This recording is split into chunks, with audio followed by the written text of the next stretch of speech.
তোমরা যারা ক্যালকাটা ইউনিভার্সিটিতে অনার্সে পড়ছো থার্ড সেমিস্টারে বিভিন্ন সাবজেক্টে তোমাদের অনার্স রয়েছে এবং ইতিহাস সাবজেক্টই তোমাদের মাইনর পেপার হিসেবে পড়তে হচ্ছে, সেই MN3 পেপারটি অর্থাৎ প্রাচীন ভারতের ইতিহাসের এই MN3 পেপারটির সাজেশন 2025-26 এর সাজেশন নিয়ে আলোচনা করবো এই ভিডিওতে।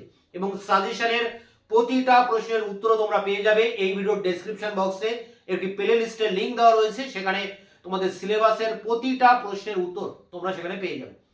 তো দেখো একবার বোর্ডে কি লেখা রয়েছে আমরা একবার দেখে নিই। CU history minor third sem MN3, এখানে সাজেশন 2025-26। সাজেশনের যে প্রশ্ন রয়েছে সেটা আমরা পরে আসছি অন স্ক্রিনে। এখানে দু একটি কথা বলার, যে সাজেশনের প্রতিটা প্রশ্নের উত্তর তোমরা চ্যানেলে পেয়ে যাবে। আমি প্রতিটা প্রশ্নের উত্তর চ্যানেলে দিয়ে দিয়েছি। তোমরা ইউটিউবে বাংলায় কোশ্চেনগুলো লিখে সার্চ করবে, তাহলে আমার দেওয়া ভিডিও অ্যান্সার তোমরা পেয়ে যাবে। যদি অ্যান্সার না পাও তাহলে আমার হোয়াটসঅ্যাপ নাম্বার 8327540655 নাম্বারে হোয়াটসঅ্যাপ করলে আমি উত্তরের লিঙ্কটা তোমাদেরকে পাঠিয়ে দিতে পারি। তাই এখানে তোমাদের সাজেশনে 3 ধরনের প্রশ্ন রয়েছে। 20 নম্বরের প্রশ্ন 2টি লিখতে হয়, 10 নম্বরের প্রশ্ন 2টি এবং 5 নম্বরের প্রশ্ন 3টি। এই 75 নম্বরের পরীক্ষা হবে এবং এই 75 নম্বরের সাজেশনের সমস্ত প্রশ্নের উত্তর তোমরা চ্যানেলে পাবে। এখন আমরা অন স্ক্রিনে রেকর্ডের মাধ্যমে আমরা সাজেশনটা একবার দেখে নেব। CU third sem history minor অর্থাৎ MN3 পেপারটির সাজেশন 2026। এই সাজেশনে দেখো তোমাদের 75 নম্বরের পরীক্ষা, তার মধ্যে 20 নম্বরের প্রশ্ন 2টি আসবে এবং 10 নম্বরের প্রশ্ন 2টি।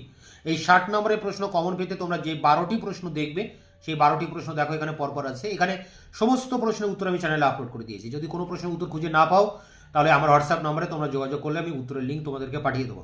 তোমরা ইউটিউবে বাংলায় লিখে এইভাবে প্রশ্নগুলো বাংলায় লিখে সার্চ করলে আমার দেওয়া ভিডিও পাবে। প্রথম প্রশ্ন, প্রাচীন ভারতের প্রত্নতাত্ত্বিক উপাদানের গুরুত্ব লেখো। এখানে দেখো 10 এবং 20 নম্বরের প্রশ্ন আলাদা করে নয়, তোমরা 20 নম্বরের প্রশ্নই পড়বে, তার মধ্যে 10 নম্বরের দুটো একটু ছোট করে লিখে দেবে। পরেরটি দেখো, প্রাচীন ভারতের সাহিত্যিক উপাদানের গুরুত্ব লেখো। এই প্রত্নতাত্ত্বিক এবং সাহিত্যিক দুটোর একটা পরীক্ষায় আসবে। পরেরটা হরপ্পা সভ্যতার নগর পরিকল্পনার বৈশিষ্ট্যগুলি লেখো। পরেরটি হরপ্পা সভ্যতার পতনের কারণগুলি লেখো। পরেরটি দেখো, আদিম শিকারী মানুষ কিভাবে খাদ্য উৎপাদনকারীতে পরিণত হয়। পরেরটি বৌদ্ধ জৈন ধর্মের মূল নীতিগুলি লেখো, উভয় ধর্মের পার্থক্য লেখো। পরেরটি মগধ সাম্রাজ্যের উত্থানের পশ্চাতে ভৌগোলিক অর্থনৈতিক কারণ। পরেরটি ষোড়শ মহাজন পদগুলি সম্পর্কে আলোচনা করো। পরেরটি সঙ্গম সাহিত্য দক্ষিণ ভারতের সংস্কৃতির উপর কি প্রভাব ফেলেছিল। এখানে এই ষোড়শ মহাজনপদ এবং সঙ্গম সাহিত্য এই দুটি প্রশ্ন 10 নম্বরের জন্য কিন্তু খুবই ইম্পর্টেন্ট রয়েছে। পরেরটি আর্য বিতর্ক বা সমস্যাটি লেখো। পরেরটি খ্রিস্টপূর্ব 6ষ্ঠ শতকে প্রতিবাদী ধর্ম আন্দোলনের প্রেক্ষাপট কি ছিল। শেষ প্রশ্ন, ঋক বৈদিক যুগের সমাজ অর্থনীতি রাজনীতি কেমন ছিল। এখানে 3টি পার্ট রয়েছে, যে কোনো 2টো পার্ট দিয়ে বড় প্রশ্ন আসতে পারে বা যে কোনো একটা পার্ট কিন্তু 10এও দিতে পারে।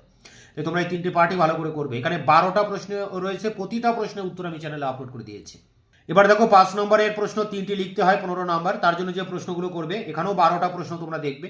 হরপ্পার ধর্ম, আজীবিক ধর্ম, হরপ্পার নগর পরিকল্পনা, গান্ধার শিল্প, অষ্টাঙ্গিক মার্গ, নবপ্রস্তর যুগের বৈশিষ্ট্য, ষোড়শ মহাজনপদ, সভা ও সমিতি, বৈদিক যুগে নারীদের অবস্থা কেমন ছিল, চতুরাশ্রম প্রথা, মধ্যপ্রস্তর যুগ বা মাইক্রোলিথ সংস্কৃতি। পরেরটি এবং শেষ প্রশ্ন, হিস্ট্রি ও ইতিহাসের পার্থক্য। তো এই ছিল তোমাদের সাজেশন এবং এখানে প্রতিটা প্রশ্নের উত্তর কিন্তু আমি চ্যানেলে দিয়ে দিয়েছি। দেখা হচ্ছে অন্য ভিডিওতে, ততক্ষণ চ্যানেলকে সাবস্ক্রাইব করে রাখবে, বন্ধুদের কাছে শেয়ার করবে। ভিডিওটি ভালো লাগলে অবশ্যই একটা লাইক দেবে।